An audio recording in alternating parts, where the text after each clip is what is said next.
성광. 네. 우리가 지금 고난 주간을 함께 보내고 있습니다. 오늘을 가리켜서 최후의 만찬의 날 또는 세족의 날이라 그렇게 부릅니다. 여러분, 손이 많이 달라졌죠? 들어오다 보니까 뭘 해줬죠? 원래 이제 세족을 해야 되는데 세족을 하려면 좀 복잡하니까 약식으로 해서 세수라고 하는 의식을 함께 거행했습니다. 예수님이 이제 마지막 만찬의 그 자리에 식사를 하는 도중에 주님이 일어나셔서 허리에 수건을 동이시고 제자들의 발을 씻기기 시작을 하셨죠. 여러분, 이 세족의 의미가 여러 가지 많은 영적 의미를 우리에게 심겨주고 있습니다. 두 가지 의미를 가지고 있습니다. 첫째는 섬김이고 두 번째는 성결입니다.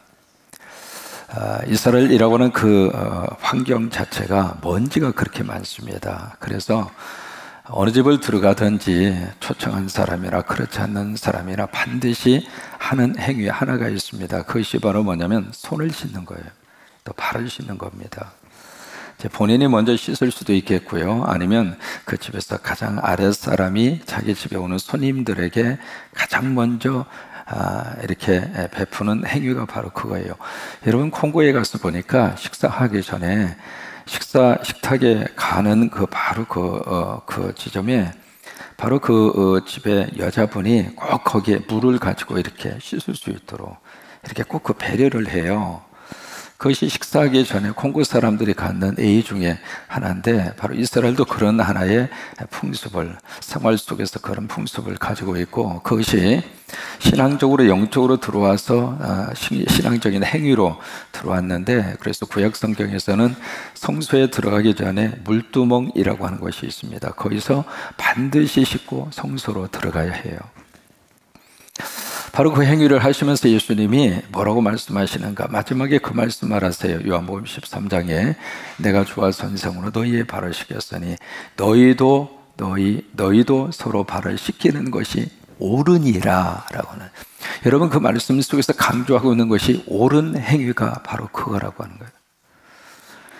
그러니까 서로 발을 씻겨주고 서로 손을 씻겨주고 서로 성결하게 해주고 서로 깨끗하게 해주고, 다른 사람이 나에게 그렇게 해주기만 바라지 말고 나도 그에게 해주라 그 말이에요. 다른 사람이 나를 사랑하고 나를 이해해 주기만은 바라지 말고 너도 그렇게 하라고 하는 거예요. 그리고 왜 이렇게 속상할까요? 왜 이렇게 화가 날까요? 기대했던 거가 충족되지 않으니까 속상한 거예요. 뭘 기대했나요? 저 사람이 나한테 뭐가 해주리라고 생각했던 그 사람이 채워지지 않았을 때, 아니 채워주지 않고 있다고 생각했을 때 속상하잖아요.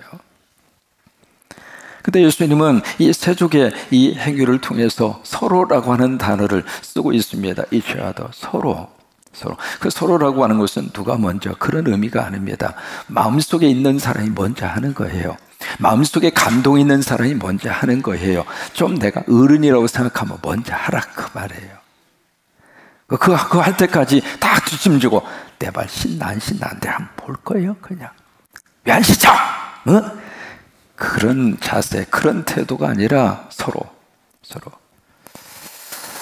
서로 시키는 것이 옳으니라 그 말씀을 하셨고, 그 다음에 두 번째로 내가 너희에게 행한 것 같이 너희도 서로 행하게 하기 위해서 본을 보였노라. 우리 예수 믿는 사람은 예수님 우리 삶의 모델입니다. 그래서 늘 우리는 누구처럼 살아야 행복할까요? 크게 누구처럼 살아야 행복할까요? 그래요, 주님 모시고 주님처럼 사는 것이 최고로 행복해요. 그런 하나의 모델로 보여주신 것이 바로 세족이라고 하는 이 의식인데, 이게 자꾸 어떤 종교적인 행위로, 경건의 모양으로, 이것이 이상한 모습으로 변질돼요. 그래서 언젠가 한번 소개해 드렸잖아요. 미국에 어떤 교회가 있는가, 형제교회라고 하는 교단 가운데 오른발 교회가 있다고 소개해 드렸잖아요. 거기는 성찬식과 더불어서 이렇게 발을 씻겨주는 세족식을 그 교회의 정기적인 어떤 신앙 행위로 해왔었는데, 새로 부임한 목사님이, 그전에는 다 이 목사님이 그 왼발을 먼저 씻으시고 뭐 그런 식으로 했는데, 이 목사님은 오른발을 먼저 나도 헷갈리네. 어쨌든 그래서 왜 이렇게 전에 목사님하고 다르게 씻겨줬냐. 그래서 나가가지고 그 앞에다가 세운 교회가 오른발, 아니 오른발이면 어떻고 왼발이면 어떻고 그래요. 왜 그럴까? 이게요, 신앙생활을 머리로만 하기 때문에 가슴이 열려져야 여기에 생명이 나가는데, 이게 머리로만 하니까 자기 이성적으로 자기 생각으로 틀리면 다 틀리다고 하는 거예요. 어느 쪽을 먼저 시키면 뭐가 되십니까? 오늘 이 세족식 우리 가정 안에 그런 마음으로 우리 가족 식구들 사이에서 섬김의 역사가 일어나기를 바라고요. 여러분, 가정 안에서는 내일이 없습니다. 그냥 우리 일이에요. 그냥 눈에 띄는 대로 그냥 해요. 그냥 설거지도 남자 여자 없어요. 그냥 가서 하시고, 빨래 그냥 갖다가 퐁 집어넣고 꼭 누르면 빨래 다 되잖아요. 뭐 와서 시킬 필요가 없습니다. 여러분, 집안에서는 말로 하는 것이 아니라 손으로 발로 뛰는 것이 집안이에요. 별로 아멘도 안 하시잖아요. 그 조그만한 나라에서, 그 나라에서 뭘 그렇게 말이 그렇게 많아요. 백성도 얼마 안 되는데. 그러다 보니까 서로 말을 하기 시작하면 그 말 가지고 이루어지는 조직체가 아니거든요. 그냥 눈에 띄는 사람이 가서 손으로 하고 발로 뛰고, 그게 가정이에요. 여러분, 그렇게 가정이 세워져야 가정이 행복해요. 그래서 뛰는 사람, 그리고 손이 움직이는 사람은 없고 말만 하는 사람이 많아지면 그 집안이 콩가루 집안이에요. 복잡하다고요. 그 모든 것들의 출발이 어디에서 이루어지는가? 바로 오늘 예수님이 보여주신 이 세족의 의식. 그래서 세족식을 마치신 다음에 그 다음에 다락방 강화라고 하는 것을 하십니다. 그래서 예수님이 십자가 지기 전에 마지막 유언적으로 주신 예수님의 설교입니다. 그것이 요한복음 14장, 15장, 16장이에요. 그래서 마지막 다락방 강화 설교를 하신 다음에 요한복음 17장으로 가서 예수님이 기도를 하세요. 그게 진짜 예수님이 기도입니다. 우리가 주기도문은 예수님이 가르쳐 주신 기도문이고요. 예수님이 하신 기도는 요한복음 17장이에요. 그 기도를 하신 다음에 18장에 바로 기도는 시냇가를 지내서 바로 겟세마네 동산에 기도하기 위해서 예수님이 올라가셔요. 바로 그 일이 오늘 목요일 날 이루어졌습니다. 오늘 스가랴 14장의 말씀은 주제가 바로 뭐냐면 바로 예루살렘에 대한 영광입니다. 12장이 바로 예루살렘을 하나님께서 보호하시고, 13장에서는 그 예루살렘을 하나님께서 깨끗하게 하시고, 그리고 14장으로 가면 그 예루살렘을 영광스럽게 하나님께서 축복하신다고 하는 말씀이에요. 여러분, 이 예루살렘은 누차 강조해서 말씀드린 것처럼 눈에 보이는 건물, 그런 의미로 국한되어져 있지 않습니다. 여기에 예루살렘은 바로 교회를 의미하고 있고, 여기에 예루살렘은 바로 하나님을 믿는 하나님의 백성, 바로 여러분이 예루살렘이에요. 성도 한 사람 한 사람을 하나님이 보호하세요.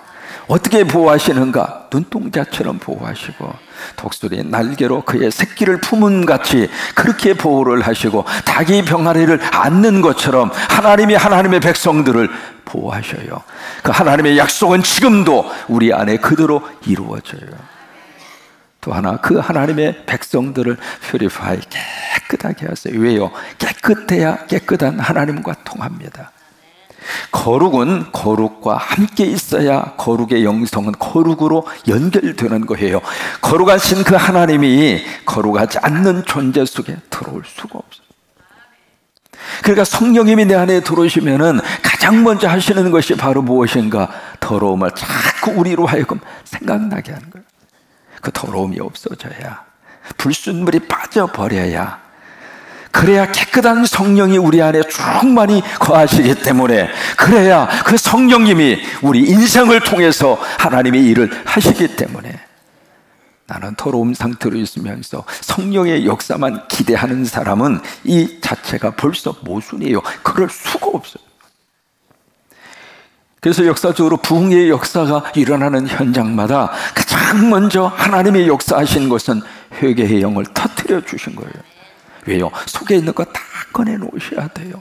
쓰레기 그냥 끌어안으면서 쓰레기 위에다가 거기에다가 또 하나를 얹으려고 하는 것은 성서적인 방법이 아니에요. 그래서 우리로 하여금 깨끗하게 하시는데 성령이 오셔서 우리의 더러움을, 우리의 불순물들을 다 제거시켜 주는 거예요. 그리고 오늘 스가랴 마지막 14장으로 가시면 바로 glory, 바로 영광이라고 하는 게 나와요. 하나님의 백성들, 하나님의 교회를 통해서 하나님이 영광스럽게 만들어 가시는데, 여러분 이 영광이라고 하는 단어 참 추상적인 단어입니다.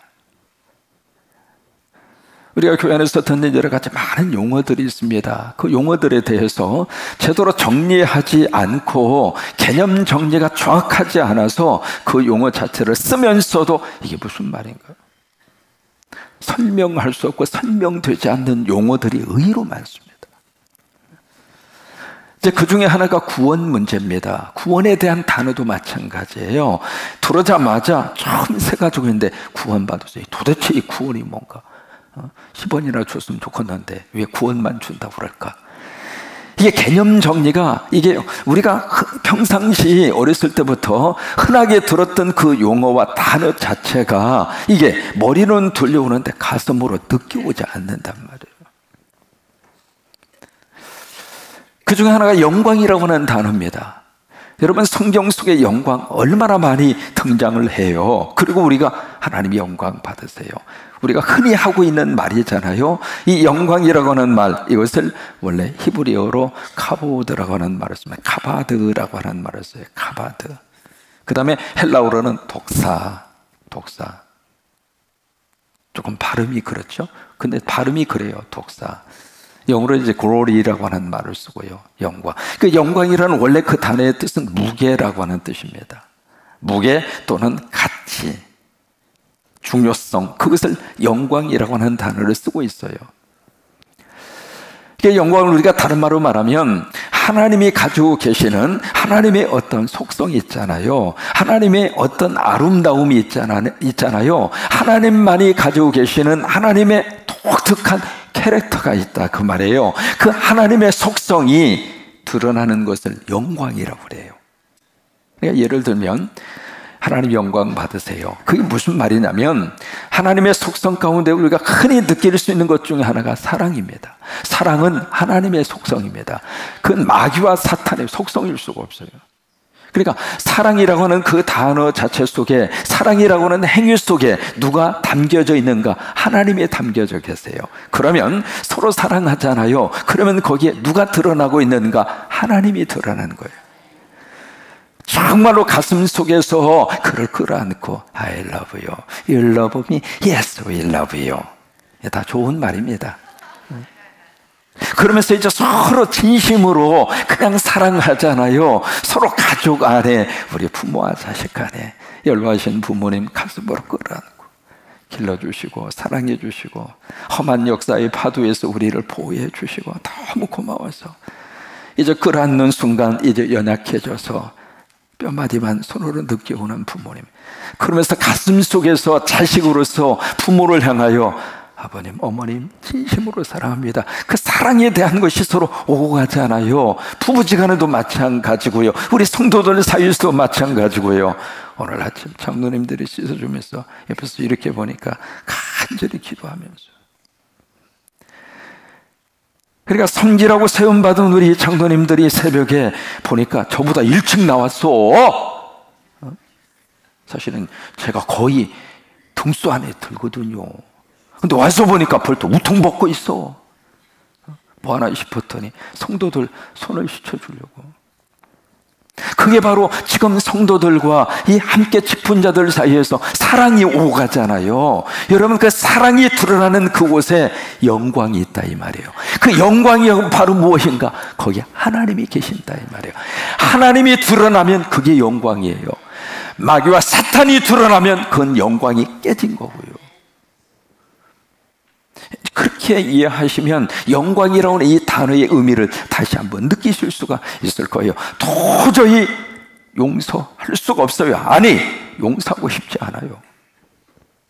그래서 그런 말을 쓰자면 내 눈에 흙이 들어갈 때까지는 내가 죽어도 용서하지 않겠다. 그런데 여러분, 죽으면 용서고 뭐고 나발이고 다 끝나. 그러니까 그런 말씀 안 하시는 게 좋아. 내 눈에 흙이 들어가도 어차피 들어가니까 미리 들여보낼 필요는 없잖아요. 그렇게 이제 마음머리 꽉 닫혀 있는 사람이 성령님이 그 안에 들어가셔서, 말씀이 그 안에 들어가서 다 틈을 벌려주셔. 그러면 이게요, 성령의 역사가 그 속에 싹 들어가서 성령님이 그 마음을 부드럽게 만들어 주셔서 서로 그냥 이해하고 사는 것이 행복하다. 그 성령의 음성 앞에 나도 모르게 그를 향하여 꼭 알아주면서 그때 딱 할 수 있는 말 하나 있습니다. 미안해. I am sorry. 한국말로 하기가 멋쩍으면 영어로 해요. 따라서 한번 하세요. I am sorry. sorry 할 때는 I am sorry. 그러면 sorry가 아닙니다. 부드럽게 다시 I am sorry. 그 말하면 그러면 말이죠, 참 묘합니다. 이게 가까운 사이가요, 돌멩이처럼 딱딱해질 수도 있지만은 가까운 사이의 용서는 한순간에 해결이 돼버린 거예요. 여러분, 그러면 거기가 영광입니다. 거기 하나님이 나타나는 거예요. 그것이 영광이라 그 말이에요. 하나님은 어떻게 우리 예루살렘을 영광스럽게 만들어 주시는가? 두 가지를 통해서 하세요. 첫째로 고난을 통해서 영광스럽게 만들어 주셔요. 그것이 바로 1절, 2절의 말씀입니다. 1절에 보시면 여호와의 날이 이르리라. 그날에 내 재물이 약탈되고 내 가운데서 나누이게 될 것이다. 내가 이방 나라들을 모아 예루살렘과 싸우게 할 것이니 성읍이 다 무너지고 함락될 것이고 가옥들이 모두 다 약탈이 될 것이고 부녀가 이런저런 욕을 당하게 될 것이고 그리고 성읍의 백성들이 절반이나 포로로 잡혀가게 될 것이고 그 남아있는 백성은 성읍에서 비실비실대면서 살게 될 것이다. 이것이 1절, 2절의 말씀이에요. 이게 바로 뭐냐면 바로 그날에 마지막 때가 되면은요, 마태복음 24장 24절에 있는 말씀대로 적 그리스도가 들어와서 하나님의 성도들을 너무 힘들게, 핍박이 있고 박해가 있고 고난이 있고 바로 그런 어려움이 하나님의 백성들에게 쓰나미처럼 밀려오는데 바로 그 고난 속에서 하나님은 우리를 영광스럽게 하신단 말이에요. 그 고난 속에서 우리를 통하여 하나님을 나타낼 수 있다. 사람이 편안할 때는 이게요, 잘 구별이 되지 않습니다. 그때 어려움이 닥쳐오고 힘든 그런 환경 속에 우리가 빠져들고 나면 그때 가서 진짜와 가짜가 구별되는 것처럼. 그 다음에 두 번째로 무엇을 통해서 하나님이 우리를 영광스럽게 만들어 주시는가? 하나님께서 나가서 싸워주심으로 하나님의 백성과 그리고 교회와 예루살렘을 하나님이 영광스럽게 만들어 주셔요. 그게 3절 5절입니다. 그때 누가 나가냐면 하나님이 나가십니다. 그리고 그 이방 나라를 누가 치는가? 하나님이 주셔요. 그리고 이왕의 전쟁 날에 싸운 것 같이 누가 그 전쟁에 들어가서 싸워주시는가? 하나님이 싸워주신다 그 말이에요. 여러분, 이것이 마지막 때에 하나님이 주시는 너무 귀한 축복이에요. 그래서 4절에 그날에 보면서 5절 끝부분에 보시면 나의 하나님 여호와께서 임하실 것이고 모든 거룩한 자들이 주와 함께 하리라. 그러니까 그날이 되면 하나님이 직접 싸워주신다 그 말이에요. 마치 애굽 사람들이 이스라엘 백성들 힘들게 했을 때 하나님이 직접 나가서 10번째 재앙을 통해서 그 백성을 끄집어내 오시잖아요. 이스라엘 백성들을 막 괴롭히던 바벨론을 하나님이 나가 싸워서 바벨론을 역사 속에서 사라지게 만들어 버리셨잖아요. 그런 것처럼 하나님의 백성과 이스라엘 백성들을 힘들게 하는 세력을 누가 싸워주시는가? 하나님이 싸워주신다 이 말이에요. 여러분, 북한도 마찬가지입니다. 제가 북한에 가서 이렇게 영혼용 택시가 막 이렇게 돌아다니는데 그 영혼용 택시 뒤에 써져 있는 글씨가 눈에 확 들어왔어요. 뭐라고 써져 있느냐면 살림이라고 써져 있었어요. 북한에 굴러다니는 영혼용 택시 이름이 살림이에요. 언제 우리 거 갖다가 썼나 모르겠어요. 근데 그 영혼용 택시를 운영하는 사람이 누구냐면 재미교포예요. 근데 한 달에 얼마나 버느냐? 한 달에 얼마 버는 것이 아니라 한 달에 생각할 수 없는 것만큼 돈을 갖다 쏟아붓더라고요. 그래도 거기서 영혼용 택시업을 하는 거예요. 왜 하나 싶었더니 그 뒤에 뭐가 있어요? 선교하고 싶어서. 거기에 이제 농기계를 이렇게 수리하는 사람이 있습니다. 교포 가운데 한 사람이 북한에 들어가서 그 농기계를 이렇게, 농기가 그렇게 많지도 않아요. 그래도 이제 그것을 수리하기 위해서 들어가서 그 일을 하는 사람인데, 농기계 수리가 목적이 아니라 그것을 통해서 주민들을 접촉하고 싶어가지고 그렇게 해서 농기계 수리를 해주면서 복음을 전한 거예요. 복음을 전하는데 참 그 땅은 말이죠, 말 그대로 스폰지입니다. 증거하면 열려요. 이게 얼마나 지금 주체 사상으로 딱 철저하게 똘똘 그들이 훈련을 받아서 그것만 하나님이라고 하는 것만 딱 알면 이게요 100% 달라지는 거예요. 그래서 이분들이 농기계 수리해 주면서 복음을 전해가지고 몇 사람이 모여서 예배를 드린 거예요. 근데 그게 발각이 나서 모두가 다 바로 그 옆에가 바로 아우지 탄광입니다. 그런 속에서 믿음 생활하는 그 예루살렘을 누가 보호를 해 주시는가? 하나님이 보호를 해 주실 뿐만 아니라 그날이 되면, 마지막 승리의 날이 되면 하나님이 그들을 위해서 싸워 주신다, 그 말이에요. 또 하나 6절에서 9절에 8절에 있는 말씀, 하나님이 어떻게 예루살렘을 영광스럽게 하시는가? 복을 쏟아부어 주심으로 예루살렘을 영광스럽게 하셔요. 두 가지입니다. 첫째는 빛을 그들에게 주시고, 두 번째는 생수를 그들에게 주시고. 그래서 6절에 그날의 빛이 없고 광명한 그들이 다 떠나게 될 것이고, 여호와께서 아시는 한날에 있으리니 낮도 아니고 밤도 아니라 어두워갈 때 빛이 있으리라. 그러니까 세상적인 빛이 사라지고, 그리고 하나님이 주시는 빛이 쫙 보여지게 되는 그 빛이 바로 예수 그리스도입니다. 그 예수님의 빛을 만난 사람이 사울이라고 하는 사람이에요. 다메섹을 가다가 빛으로 오시는 주님을 만났어요. 그래서 그 부활의 주님, 부의 빛으로 오시는 예수님을 만나고 나서 사울의 인생이 확 바꿔준 거예요.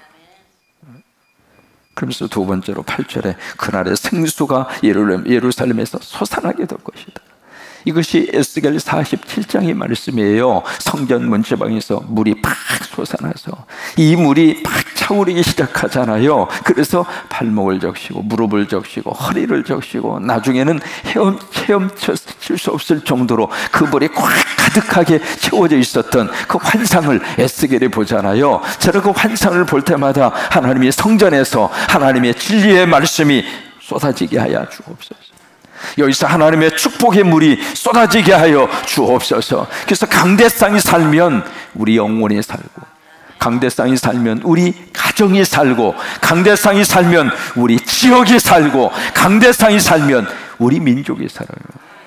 그래서 물이 팍 차올라서 그 다음에 보시면 이 물이 흘러가는 장소마다 막 살아나는 거예요. 막 갯벌이 살아나고, 그리고 나무가 살아나고, 거기에 그 강가에 그냥 물고기들이 막, 이만한 물고기가 막 살아나는 역사가 막 일어나고, 그런 것처럼 여기에 8절의 말씀이 바로 그거예요. 예루살렘에서 생수가 솟아나서. 바로 그런 역사가 우리 안에 충만히 임하시게 되기를 주의 이름으로 축원합니다. 그래요, 하나님은 우리를 영광스럽게 쓰시기를 원해요. 그 영광이 바로 무엇인가? 하나님이 나타나는 것, 하나님의 그 속성이 우리를 통해서 나타나는 것, 그것이 영광입니다. 어떤 세상적으로 화려하고 남들보다 권력을 거머쥐고 그것을 영광이라고 생각하는데, 성경이 말하는 영광은 그거 아니에요. 세상적인 성공, 그것이 영광의 직접적인 전체가 아닙니다. 그저 하나님이 나타나면 영광입니다. 하나님이 나타나면 영광입니다. 그래요, 오늘 하루의 삶 속에, 우리 가정 속에 하나님이 나타나는 그런 역사가 함께 하시기를 주의 이름으로 축원합니다.